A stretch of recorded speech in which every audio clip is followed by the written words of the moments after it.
Aloha! This is a spoiler-free review of Doctor Sleep. Don't worry, I won't give away any surprises that could ruin your experience while watching it.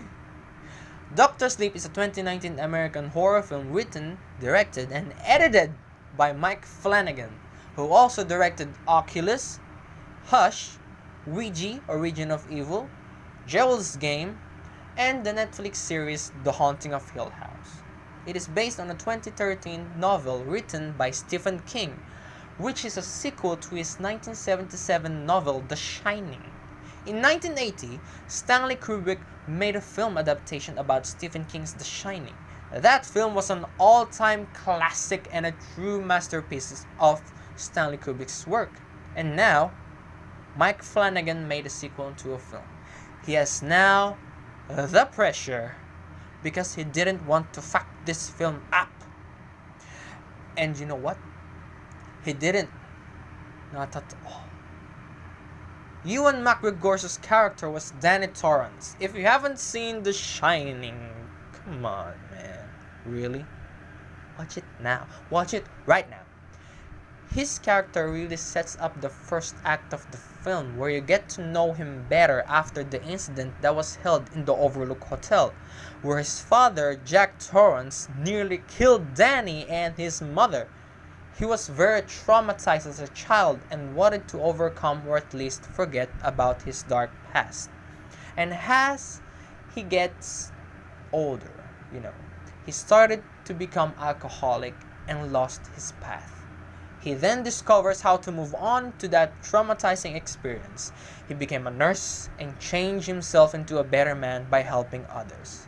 These little moments about him was really entertaining, because you get to see a character that blossoms from depression, and while he's helping other people, he also uses his power that's called the Shining, and uses it in a good way to those in need. I just love seeing these scenes because it feels so real and possible if that were to happen in real life situations. And Rebecca Ferguson's character here was named Rose the Hat. I won't spoil it for you, but her character is one of the best villains ever put to film in a long time, because you get to understand the villains' motives and reasons why they are doing what they're doing. But you don't agree and condone to what they're doing. You just understand them as who they are. And I think that is one of the best things you could write for a villain in a film. You get to know them and serves a purpose to the whole story. And I have to be perfectly honest, without bullshit, this film has one of the most interesting child characters in a horror film for a long time. Her name is Kylie Curran, if I'm saying it right. Correct me if I'm wrong. She is the child supporting actress in this film. She plays naturally. I find her acting really amazing, actually. I don't get to love child character in a film, but when I do, I wanted them to have more screen time. And you know what? She has a lot of screen time along with Ewan McGregor's character. Her character's name is Abra. She has the most important story plot in the whole film, and she executed her acting in the most awesome way. And I find her interesting and a necessary subplot to the whole film. No spoilers, of course, but this film has probably have the most disturbing scene I have ever witnessed in a horror film for a long time. It was fucking traumatizing, but in a good way. My friend and I, while watching the film, were having goosebumps in that entire sequence. My whole nerve was fucking electrified, and my heart was pumping like a motherfucker. I was floored. That's it. The conclusion to this one was a satisfying fan service in the most epic way. Some say fan service is weak element to the narrative of the film, and some say fan service can be potentially great if done right. Well, I say to this one, it was done perfectly.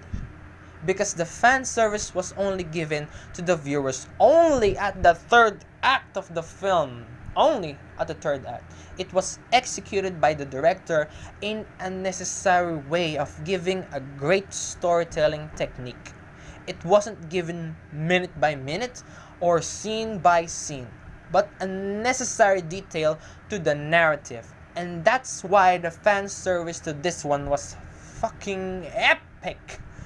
Holy shit. Oh my goodness gracious. I just love this film. I love it. The characters were flawless and feels like real people, you know?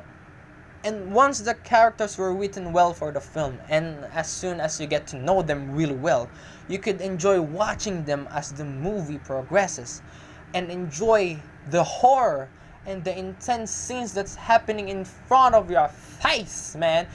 And also, that is why the third act of the film was breathtaking and on the edge of the seat, because the first and the second act was a setup to a great storytelling with the characters themselves.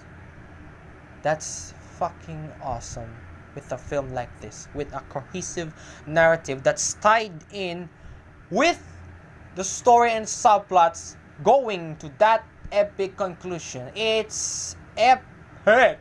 Holy shit. This film was ridiculously intense and freaking disturbing in the best way possible. This is one of the best horror films this year, and one of the good sequels to a horror film. Please do not compare The Shining and Doctor Sleep together, please. The two films had two different directors that each have unique visions to tell a story. Stanley Kubrick did his masterpiece when he made The Shining in 1980, and Mike Flanagan did his best in directing this film, Doctor Sleep. Let's all respect these filmmakers of what they accomplish. Therefore, I'm going to give my overall film rating now. It is a perfect 10 out of 10. It fucking deserves it. And the entertainment level is perfect 5 stars. My god. This is the 5th movie that I rated a perfect rating in 2019. First was Shadow. Second was Toy Story 4. Third was Parasite. Fourth was Joker. And this is the 5th film.